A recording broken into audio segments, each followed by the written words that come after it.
Deranged Airsoft here, and I'm going to kind of go over a quick overview of the SMP unit, the Wolverine Airsoft SMP in our PTS Masada gearbox, and how I got it in there and why we ran stuff the way we did. So first off, you'll see this is the way it is set up. We ran half of the motor cage. The reason why we did the half of the motor cage is because we wanted to make sure that our install was 100% reversible for you Masada owners out there. That if you ever want to sell your Masada but don't want to sell the SMP unit with it, you could take all of this stuff out and then put all your AEG stuff back in, and the gun would work 100% without needing to buy like a new thing. So what some people have done in their install is they've drilled out this spot here on the motor cage where your motor height adjustment screw goes, and they've just drilled that as a straight hole to allow the tube to come straight out. It's nice and clean and all, but again, if you want to go back to AEG for obvious reasons, you'll have a big problem. So by halving it, just taking and separating the top half and putting this here, there's plenty of room for even a thicker line like this amped grip line to fit between the grip of the lower receiver and this half of the gearbox of the motor cage. Also, this half of the motor cage holds the screw spot for the base plate, so that, which is important for locking down the back half of the gearbox, and it holds nice and tight and is working fine. So also, the reason why we ran our line like this through this hole is because if you look, there's just enough room between the SMP and the shell of the gearbox to fit the line through it. Now, back behind the line, we also fed out one of the black, it's purple in this picture, but black ground wires, and then the brown trigger wire, so that way we could wire up the switch, the micro switch. You feed it right out here instead of having to feed it all the way through and then try to snake it around. It was very nice and easy to put it here. Just make sure that there aren't any lines hanging out in this area, that that your black wire, your ground wire, feeds down between the micro switch and the shell. Otherwise, your mag release won't work on this side because it'll catch on that wire. So that's why we ran it this way. This is the simplest way. We ran it another way that mimicked more of the stock look where the wires come in and out of different holes, but it was really complicated and took a long time. So this is the simplest way for you to do it. No modification necessary for any of the gear, for any of the selectors or the selector plates or anything. This is a very clean and easy install that anyone with basic tools, soldering tools, and hand tools can do at home. So I'll take it and I'll open it up for you so you can see the inside. Very, very happy with the way that this install went. It was very simple and straightforward, and hopefully we'll see more of you Masada owners out there who are interested in running high pressure air using this SMP setup. It was it's very, very nice.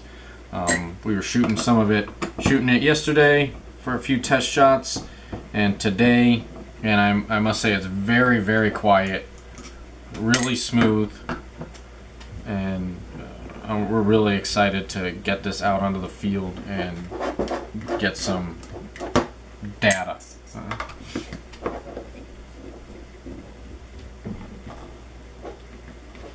Now you may be asking, what does SMP stand for? SMP stands for single moving part. So the only part on this gun that actually moves is the nozzle. And it's actually really easy to take it apart, but to clean and lube the nozzle, but we'll save that for another video.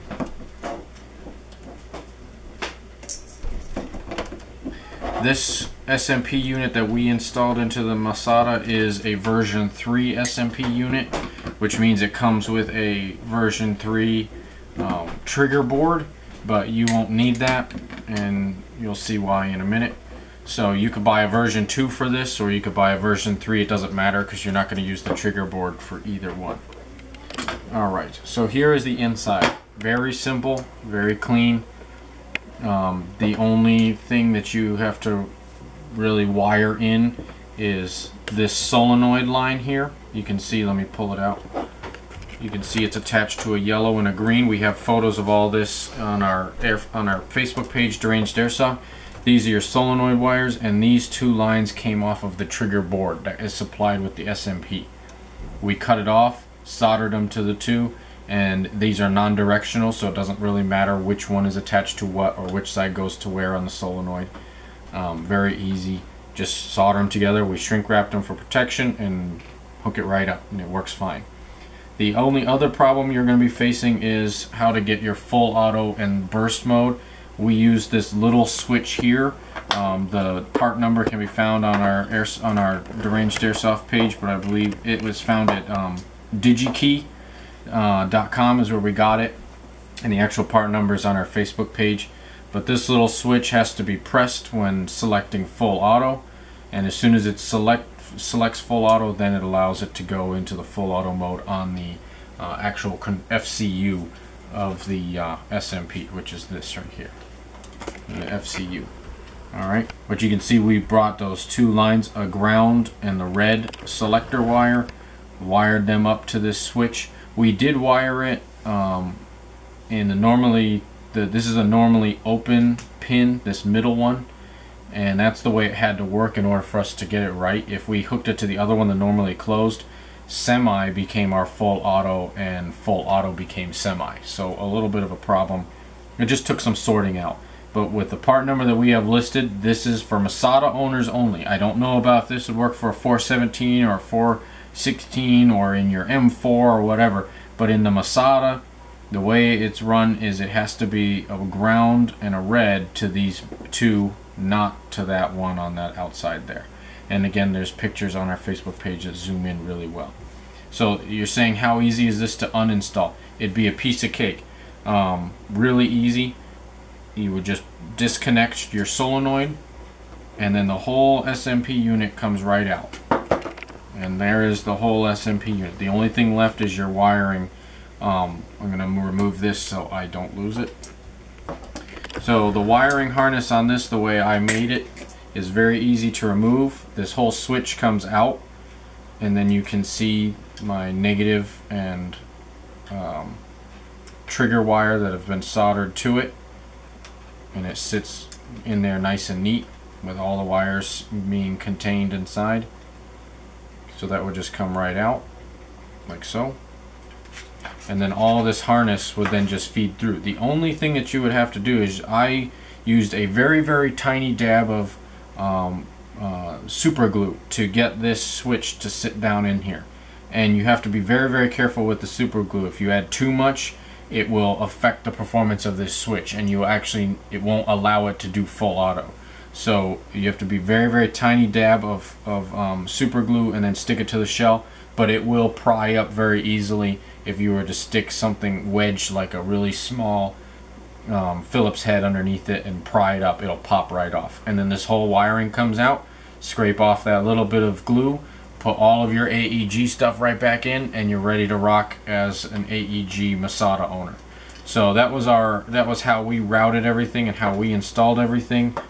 And it's a very easy installation. Anyone can do this, and we are so excited to have this SMP into our Masada, and it's been so far been running awesome, and we'll get you more test videos and things like that. But hope this video was had good information for you. Please, if you have any questions, feel free to ask on our YouTube page. Also like us on Facebook, and we'll see you guys later.